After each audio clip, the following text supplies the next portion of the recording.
সম্মানিত সুধী, আসসালামু আলাইকুম। প্রাইম টাইমস 24-এর নিয়মিত আয়োজনে সকলকে স্বাগত জানাচ্ছি।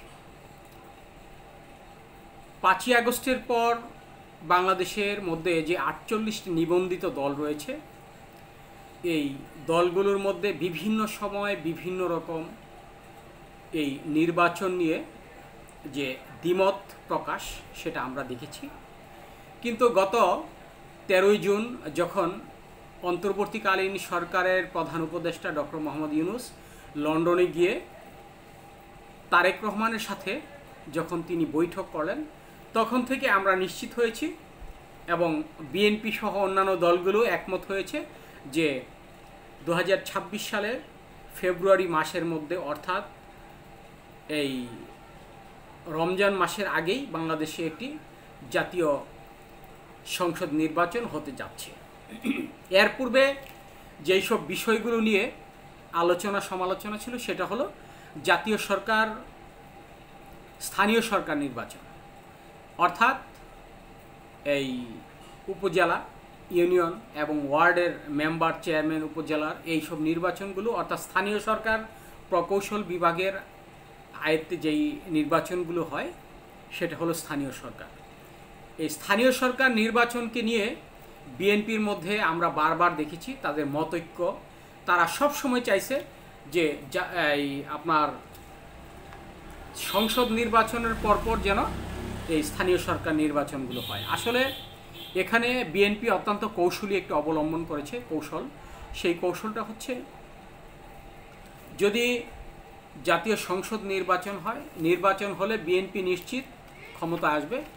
আর যখন বিএনপি ক্ষমতা আসবে তখন তারা যখন স্থানীয় সরকার নির্বাচনগুলো দিবেন, তখন তারা তাদের যে ব্যক্তিগত প্রার্থীগুলো আছে, এই মেম্বার, চেয়ারম্যান থেকে শুরু করে উপজেলার চেয়ারম্যান পর্যন্ত, এই নির্বাচনে তারা এই তাদের যে দলীয়ভাবে তাদের যে সংগঠনের লোকগুলো, এই সংগঠনের লোকগুলোকে তারা জয়ী করে তাদের ঘরে তুলতে পারবে। এই বিষয়টা তারা নিশ্চিত করেছেন এবং যার কারণে এই মুহূর্তে বিএনপির সাথে অন্যান্য দলগুলোর মধ্যে যে একটা দ্বিমতের পার্থক্য রয়েছে, এটা আমরা খুব সহজে বুঝতে পারছি। আর অন্তর্বর্তীকালীন সরকার বারবার বলেছে যে না, এই স্থানীয় সরকার নির্বাচন আগে হোক, তারপর জাতীয় সংসদ নির্বাচন হবে। আবার অন্য দিক থেকে একই কথা বলেছেন এই এনসিপি, অর্থাৎ বৈষম্য বিরোধী ছাত্র আন্দোলনের নেতারা, যারা বর্তমানে এই জাতীয় নাগরিক পার্টি গঠন করেছেন, তারাও কিন্তু বারবার বলেছে যে যাতে স্থানীয় সরকার নির্বাচনটা আগে হয়, অর্থাৎ এই মেম্বার, চেয়ারম্যান নির্বাচনটা আগে হলে তাহলে এই বিএনপির যে জনপ্রিয়তা আছে সেটা বোঝা যাবে কতটা আছে। আসলে এক একজন এক এক মত থাকতে পারে, এক এক কৌশলে এই আপনার নির্বাচনের কথা বলতে পারে। আসলে বিএনপির সমস্যা একদিকে, অন্তর্বর্তীকালীন সরকারের সমস্যা আরেকদিকে, আবার এই এনসিপির সমস্যা অন্যদিকে। তিনজন তিন মতের কারণে আজকে এই নির্বাচন নিয়ে বারবার প্রশ্নবিদ্ধ হচ্ছে বাংলাদেশে। আসলে কি সংসদ নির্বাচনটা 2026 সালের এই ফেব্রুয়ারির মধ্যে হবে? এটা একেবারে অনিশ্চিত। তার কারণ দেখা যাবে কোনো না কোনো বিষয় নিয়ে যখন মতের পার্থক্য দেখা যাবে বিভিন্ন দলের মধ্যে, তখন দেখা যাবে যে কোনো না কোনো কারণে এই নির্বাচনটা আবার পিছিয়ে গেছে। আপনারা হয়তো ব্যাপারটা খেয়াল করেছেন, এই তিনজন তিন দিকে কেন আজকে? তার কারণ হচ্ছে বিএনপি মনে করছে তাদের জনপ্রিয়তাটা ধীরে ধীরে কমে আসছে। যখন আওয়ামী লীগ সরকার ক্ষমতায় ছিল, তাদের যে জনপ্রিয়তাটা ছিল, যখন এই শেখ হাসিনা 5ই আগস্ট এই দেশ থেকে পালিয়ে ভারতে আশ্রয় নেয়, ঠিক এর কয়েকদিন পরেই এই বিএনপির নেতাকর্মীরা তাদের বিভিন্ন ঘটনা, দুর্ঘটনার কারণে, শুধুমাত্র যে কয়েকদিন এটা নয়, প্রতিদিন বিএনপির বিরুদ্ধে যেভাবে আলোচনা আসছে, সমালোচনা আসছে, গতকালকে যেই ঘটনাগুলো ঘটিয়েছে যদি আজকে বিশ্লেষণ করা হয় তাহলে আমাকে সময় দিতে হবে মিনিমাম 2 ঘন্টা। অতএব এই সময়টা নিতে চাই না।